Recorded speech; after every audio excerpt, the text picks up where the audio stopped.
Hello दोस्तों, नमस्ते। आज की कहानी का नाम है बेटा हो तो ऐसा। सुबह के 4 बज रहे थे। सर्दी का मौसम था। 85 वर्षीय गिरजा शंकर जी बिस्तर पर बैठे थे, हाथ में गीली चादर पकड़े जिसे अभी अभी वे खुद ही धोने की कोशिश कर रहे थे। उनकी सांसें फूल रही थी, हाथ कांप रहे थे। ये लगातार दूसरी बार था जब उन्होंने गलती से बिस्तर गीला कर दिया था। जब से उन्हें किडनी की बीमारी हुई थी, ये घटना अक्सर होने लगी थी।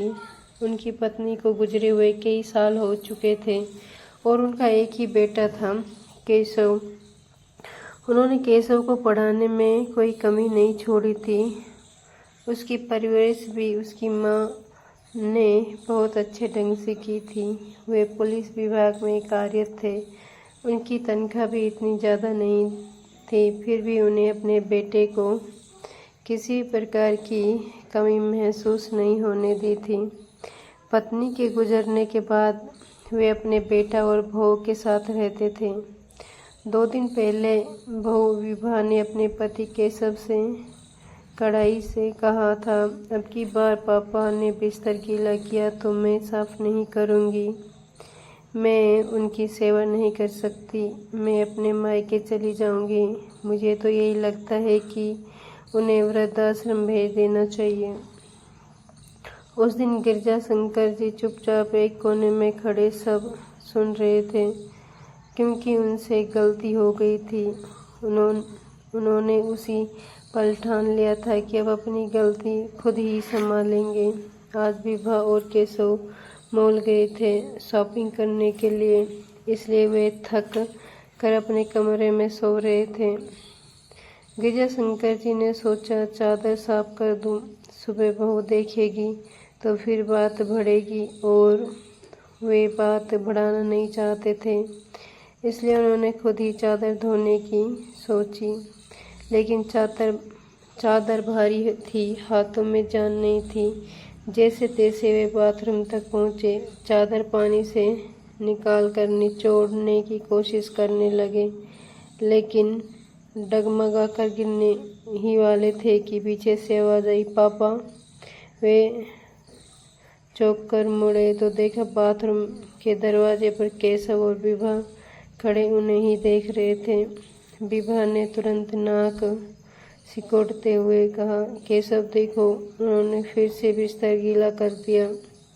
मैं तुमसे पहले ही कहा था कि इन्हें वृद्धाश्रम में छोड़ देना चाहिए। कितनी बदबू आ रही है। अब इन्हें अस्पताल में ही रखवाना पड़ेगा और अस्पताल में पैसा भी भरना पड़ेगा। केशव ने विभा की बात पूरी भी नहीं होने दी और धीरे से बोला, विभा, तुम अगर पापा की सेवा नहीं कर सकती तो अपने मायके जा सकती हो, लेकिन मेरे पिता इस घर में ही रहेंगे। ये घर उनका ही है। विभा हस्त-पस्त थी। वे कुछ कहती उससे पहले केशव ने आगे कहा, तुम्हें याद है जब तुम्हारा भाई तुम्हें लेने आया था और तुम्हारे भाई को बुखार आ गया था, तब माँ ने रात भर जागकर उसकी सेवा की थी और तुमसे कह दिया था कि तुम जाकर सो जाओ, और तुम मेरे पिता के लिए ऐसी बात कर रही हैं। वह पिता है जिन्होंने मेरे बचपन में मेरी हर गलती पर सिर्फ मुस्कुराकर मुझे समझाया। मैंने कितना भी बड़ा नुकसान क्यों न किया हो, मेरे पिता ने मुझे कभी डांटा तक नहीं। आज मैं जो कुछ भी हूँ, अपने माता पिता के वजह से हूँ। जब मैं छोटा था तो मैंने एक बार उनकी यूनिफॉर्म पर टॉयलेट कर दिया था।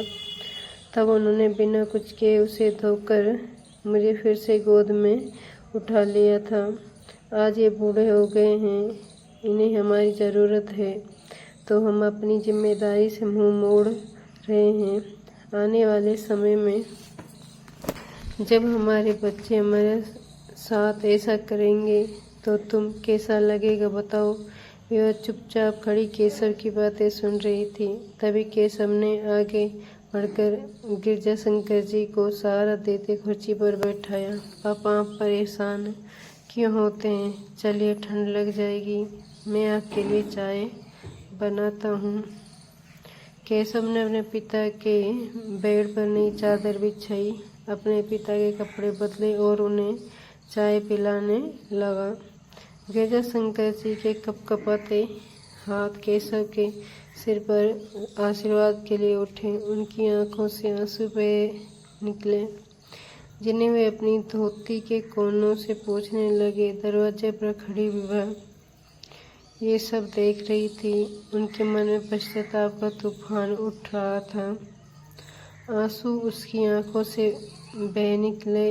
वे सोचने लगी कि अगर मेरे ससुर जी की जगह मेरे पिता होते तो क्या मैं उन्हें भी वृद्धाश्रम में भेजने की बात करती।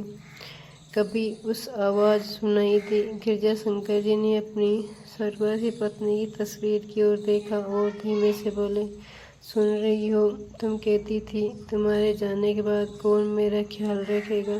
देखो हमारा केशव मेरा कितना ख्याल रख रहा है।